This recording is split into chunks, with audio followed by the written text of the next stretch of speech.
दुनिया ताजमहल को मोहब्बत की सबसे खूबसूरत निशानी मानती है। लेकिन क्या होगा अगर मैं आपसे कहूं कि ताजमहल की कहानी अभी पूरी नहीं हुई? क्योंकि इतिहास के अंधेरों में एक और ताजमहल की चर्चा दबी हुई है। एक ऐसा ताजमहल जो सफेद नहीं बल्कि पूरी तरह काला होने वाला था।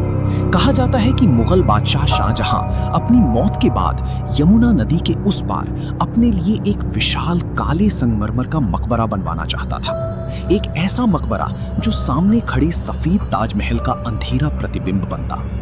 लेकिन सवाल ये है, अगर सच में ऐसा कोई सपना था तो फिर आज उसका कोई निशान क्यों नहीं मिलता? क्या ये सिर्फ एक अफवाह थी या फिर इतिहास ने जानबूझकर इस रहस्य को छुपा दिया? साल 1631 जब मुमताज महल की मौत हुई, तब शाहजहां पूरी तरह टूट चुका था। कहा जाता है कि कई दिनों तक उसने खुद दुनिया से अलग कर लिया था, और जब वो वापस बाहर आया तो उसके बाल सफेद हो चुके थे। उसकी आंखों में सिर्फ दर्द बचा था। उसी दर्द से जन्म हुआ ताजमहल का, एक ऐसी इमारत जिसे बनाने में हजारों कारीगरों ने सालों तक काम किया। सफेद संगमरमर, कीमती पत्थर, नक्काशी और बेमिसाल वास्तुकला, सब कुछ सिर्फ एक प्यार की याद में। लेकिन कहानी यहीं खत्म नहीं होती। ताजमहल के ठीक सामने यमुना नदी के उस पार मेहताब बाग नाम की एक जगह मौजूद है, और यहीं से शुरू होती है काले ताजमहल की सबसे रहस्यमयी कहानी। 17वीं सदी के एक फ्रांसीसी यात्री जीन बैप्टिस्ट टैवर्नियर ने दावा किया था कि शाहजहां अपने लिए एक काले संगमरमर का ताजमहल बनाना चाहता था, और दोनों मकबरों को एक पुल के जरिए जोड़ा जाना था, एक सफेद और एक काला, रोशनी और अंधेरे की तरह।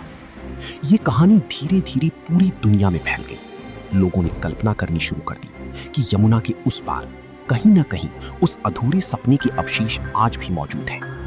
फिर कुछ सालों बाद मेहताब बाग इलाके में कुछ काले पड़े पत्थर मिले, और लोगों को लगा शायद यही उस रहस्यमय ब्लैक ताजमहल के अवशेष हैं। लेकिन जब पुरातत्व विशेषज्ञों ने उन पत्थरों की जांच की, तब एक चौंकाने वाली सच्चाई सामने आई। वे पत्थर काले संगमरमर के नहीं थे, बल्कि सफेद संगमरमर थे, जो समय के साथ नमी, मिट्टी और मौसम की वजह से काले पड़ चुके थे। और यहीं से इतिहास दो हिस्सों में बंट गया। कुछ लोग आज भी मानते हैं कि शाहजहां सच में काला ताजमहल बनाना चाहता था, जबकि ज्यादातर इतिहासकार कहते हैं कि ऐसा कोई पक्का सबूत कभी नहीं मिला। ना कोई आधिकारिक नक्शा, ना निर्माण का रिकॉर्ड, और ना ही मुगल दस्तावेजों में इसका साफ उल्लेख।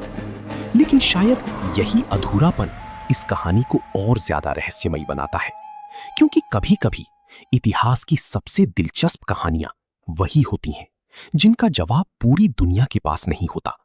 और शायद काला ताजमहल भी उन्हीं रहस्यों में से एक है।